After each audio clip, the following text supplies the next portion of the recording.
Hello दोस्तों, नमस्कार। मैं ओम प्रकाश सर आपको the star global YouTube channel पर स्वागत करता हूं।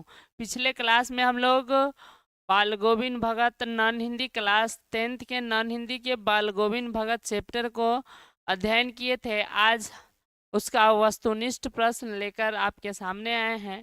ध्यान से समझिएगा। और यह वस्तुनिष्ठ प्रश्न बिहार बोर्ड के एग्जाम के दृष्टि से काफ़ी महत्वपूर्ण है। चलिए शुरू करते हैं हम लोग इसके वस्तुनिष्ठ प्रश्न को। पहला क्वेश्चन है, चैप्टर 4 है बाल गोविंद भगत, क्लास 10th नॉन हिंदी के लिए। पहला क्वेश्चन है, बाल गोविंद भगत की उम्र कितनी थी? जैसे कि हम लोग कहानी में पढ़े थे, बाल गोविंद भगत की उम्र कितनी थी? 30 वर्ष नहीं, गलत है। 40 वर्ष नहीं, 80 वर्ष नहीं। उनकी उम्र जो है हम लोग कहानी में पढ़े थे 60 वर्ष से ऊपर था। और सफेद जो है, सफेद बाल हो गए थे और दाढ़ी भी उनकी पक गई थी। चलिए दूसरा सवाल की ओर हम लोग बढ़ते हैं। दूसरा सवाल है, बाल गोविंद भगत के बेटे को मुखाग्नि किसने दी थी? बाल गोविंद भगत के बेटे के मुख अग्नि किसने दी थी? इस क्वेश्चन को हम लोग हम लोग पढ़े थे। बाल गोविंद भगत जो है बहुत ही धार्मिक, आबंडर, इस सबसे बहुत वह बहुत अच्छे हृदय के थे। और कहा जाए तो उन्होंने जो है स्वयं अपने बाल गोविंद भगत ने मुखाग्नि नहीं दी थी। और उनके भतीजे ने नहीं, कोई नहीं, उनकी पतोह के द्वारा जो है उनकी मुखाग्नि दिलवाई गई थी, जो उनकी महानता को दर्शाता है कि हमारे समाज में आज भी है महिलाओं से मुखाग्नि नहीं दिलवाया जाता है। लेकिन भगत जी ने, बाल गोविंद भगत जी ने महिला से, अपने पतोह से मुखाग्नि दिलवाकर एक सच्चा मानवता को प्रकट किए हैं। चलिए, और यह धार्मिक आबंडर को आगे बढ़ अ, धार्मिक आबंडर को दूर करने का प्रयास करते हैं। चलिए अब हम लोग तीसरा सवाल की ओर बढ़ते हैं। चलिए तीसरा सवाल को हम लोग देखते हैं। बाल गोविंद भगत हर वर्ष 30 कोस पैदल चलकर कहाँ जाते थे? हम लोग पढ़े थे कहानी में कि हर वर्ष वह 30 कोस जो है पैदल चल के जाते थे। तीर्थ स्थल में नहीं, साधु संगत में नहीं, इनमें से कोई नहीं। गंगा स्नान करने जाते थे। जब अपनी क्या बोलते हैं, जीवन की अंतिम अवस्था में गए थे गंगा स्नान, और वहीं से लौट कर आए तो उनकी मृत्यु भी हो गई थी, जैसे कि आपको कहानी में बताया गया था। चलिए अगला सवाल है, बाल गोविंद भगत पेशे से क्या थे? हम लोग पढ़े थे कि उनकी उनकी स्वभाव जो था एकदम साधु के तरह रहते थे। लंबा टीका करते थे और जो है रामनंदी चंदन जिसको बोलते हैं, और जो है गले में तुलसी के माला लटकाए रहते थे। लेकिन वह कवि नहीं थे, संत नहीं थे, फकीर भी नहीं थे। वह गृहस्थ जीवन को अपनाते थे और जो है गृहस्थ थे। चलिए अगला सवाल की ओर हम लोग बढ़ते हैं। बेटा के मर जाने के बाद रोती हुई पतोह के साथ जाकर वह क्या करते हैं? खूब रोने लगते हैं? नहीं, खूब नहीं रोते हैं। उत्सव मनाने के लिए कहते हैं, उत्सव मनाने के लिए, भाग जाने के लिए, और कुछ भी नहीं। उत्सव मनाने उन्होंने कहा था कि क्यों क्यों रोती हो तुम, जो है वह एक आत्मा दूसरे आत्मा से मिल गई। मरना भी एक उत्सव है, इसको उत्सव की तरह मनाइए। चलिए अगला सवाल की ओर हम लोग बढ़ते हैं। क्वेश्चन है, कलम का जादूगर किसे कहा गया है?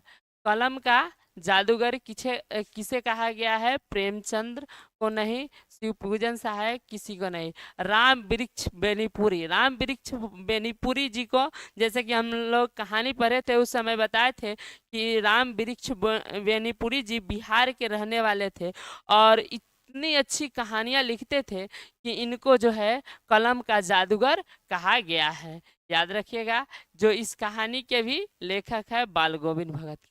अगला सवाल की ओर हम लोग बढ़ते हैं। बाल गोविंद भगत जो है किस विधा की रचना है? बाल गोविंद भगत जो है कौन सी विधा है, कहानी है, कविता है? चलिए हम लोग जानते हैं। स्मरण, स्मरण नहीं है, निबंध भी नहीं है, कहानी भी नहीं है, यह रेखा चित्र है।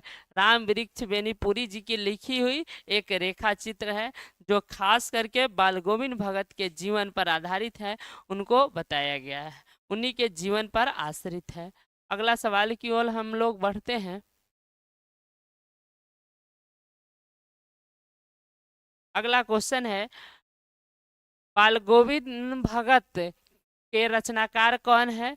प्रेमचंद्र नहीं, राम वृक्ष बेनीपुरी जी है। जैसे कि हम लोग चैप्टर में पढ़े थे, इनके बाल गोविंद भगत जो चैप्टर है इसके लेखक है राम वृक्ष बेनीपुरी जी, शिव पूजन सहाय नहीं, दिनकर जी नहीं। चलिए हम लोग जान गए कौन है राम वृक्ष बेनीपुरी।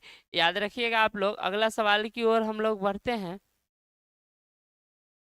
बाल गोविंद भगत जो है, बाल गोविंद भगत कबीर को क्या मानते थे?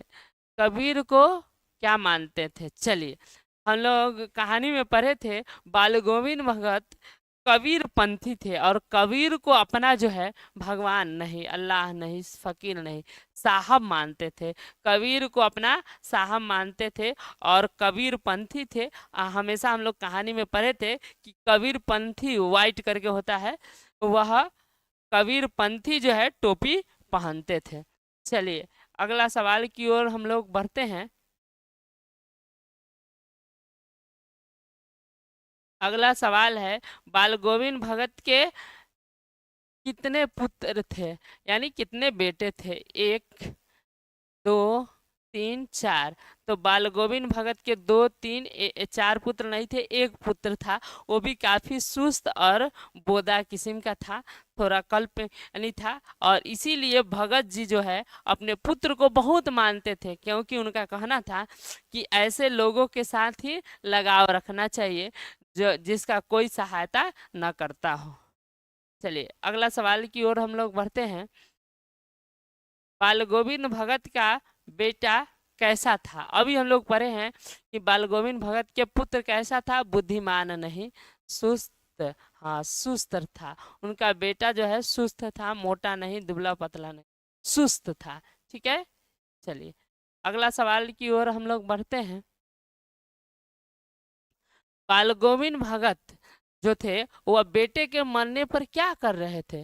बेटे के मरने पर बाल गोविंद भगत क्या करने लगे थे? तो याद रखिएगा, रोने लगे थे नहीं। उनका कहना था कि आत्मा जो है परमात्मा से मिल गई तो रोए क्यों, कि नहीं, गाने लगे थे, यही सही है, गाने लगे थे, हंसने लगे थे, सर पीटने नहीं, उन्होंने क्या करने लगे? गाने लगे। और लेकिन जो गाने का लय था वह काफी दुख से भरा था। समझ सकते हैं किसी के बेटे मर जाए तो उसके पिताजी पर क्या गुजरेगा। ठीक है, चलिए अगला क्वेश्चन की ओर हम लोग बढ़ते हैं। बाल गोविंद भगत को जो थे वह कबीर को साहब क्यों मानते थे? बाल गोविंद भगत कबीर को साहब क्यों मानते थे? क्योंकि उनके बचपन के दोस्त थे? नहीं, कबीर और बाल गोविंद भगत में तो समय का काफी अंतर है, साथ पढ़े थे, ये भी नहीं होगा। कबीर के पुजारी थे, ये भी नहीं, यही सही होगा, सी नंबर।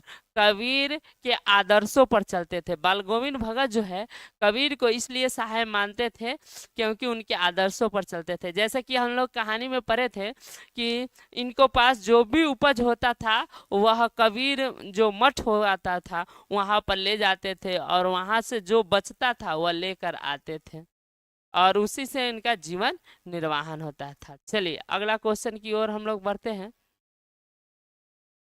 बाल गोविंद भगत किसे अपना आदर्श मानते थे? बाल गोविंद भगत जो थे वह किसको अपना आदर्श मानते थे?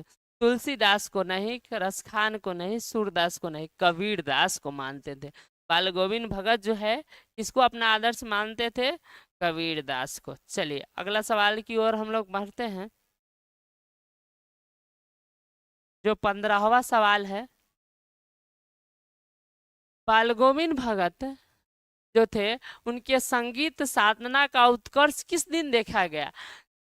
बेटे के परदेश जाने पर नहीं, बेटे के जन्म के दिन नहीं, बेटे के शादी के दिन नहीं, उसके मृत्यु के दिन जो है भगत ने संगीत साधना बड़ी उत्कर्ष देखा गया और गाना गाने लगे और जो है कहते थे कि आत्मा जो है परमात्मा से मिल गया।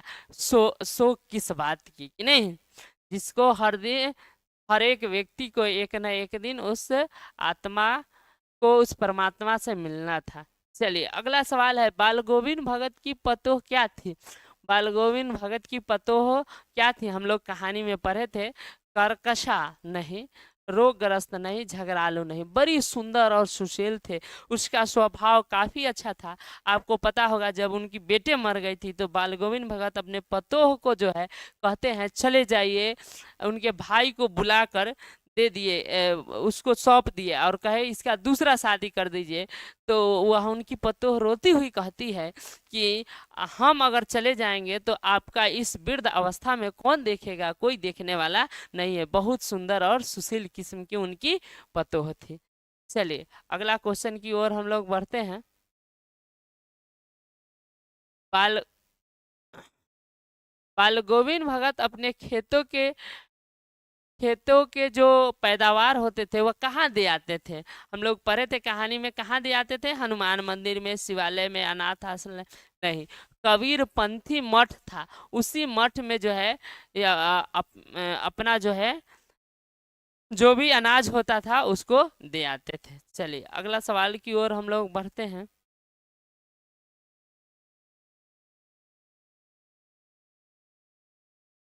बाल गोविंद भगत की प्रभात फेरियां कार्तिक से शुरू होकर किस महीने तक जाती थी? हम लोग कहानी में पढ़े थे बाल गोविंद भगत जो है काफी प्रभात फेरियां करते थे और कार्तिक महीने से लेकर या चैत तक नहीं, बैसाख तक नहीं, माघ तक नहीं, फागुन तक चलता था और फागुन तक वह प्रभात फेरी करते थे। चलिए अगला क्वेश्चन की ओर बढ़ते हैं। बाल गोविंद भगत का बेटा कैसा था? यानी उनका बेटा कैसा था? बुद्धिमान था नहीं, मोटा था नहीं, दुबला पतला था नहीं, उनका बेटा सुस्त और बोधा था। हम लोग पढ़े थे इस कहानी में। चलिए अगला सवाल की ओर हम लोग बढ़ते हैं। ये फिर से सवाल आ गया जिसको हम लोग पढ़ रहे। चलिए अगला सवाल है, बाल गोविंद भगत जो है कहाँ बैठकर अपना आसन खंजरी बजाते थे और लोगों को? घर के अंदर नहीं, घर के बाहर नहीं, मंदिर में नहीं, घर के आंगन में बैठकर खंजरी बजाते थे और खंजरी बजाते बजाते जो है उनका पूरा सेवक मंडली आ जाता था और सभी लोग गाने लगते थे। भगत जो है कुछ गाते गाते कुछ समय बाद नृत्य भी करने लगते थे। चलिए अगला क्वेश्चन की ओर हम लोग बढ़ते हैं। गोदी में पियवा, गोदी में पियवा चमक उठे सखी, सखिया चिहक उठे ना गाते थे। ये जो गीत है कौन गाते थे? यह जो भगत को ये सब गीतें जो भोजपुरी लोक कला की गीतें काफी पसंद होता था। कर्पूरी ठाकुर नहीं, निराला नहीं, कबीर नहीं, बाल गोविंद भगत यह गीत गाते थे, अपने आसन जमाते थे उस समय। चलिए इसी के साथ इसके ऑब्जेक्टिव पूरा खत्म हो गया। अब जो है अगले क्लास में हम लोग इसके लघु उत्तरीय प्रश्न देखेंगे। आप लोग तब तक देखते रहिए the star global YouTube channel. आपका स्वागत और अभिनंदन करता रहेगा। आपको बता दें इस चैनल पर सभी क्लास के वीडियो लगातार आएंगे और आप लोग ध्यान से पढ़िए और आगे बढ़िए, अपने जीवन में सफल होइए। चलिए ठीक है, समाप्ति करते हैं। जय हिंद।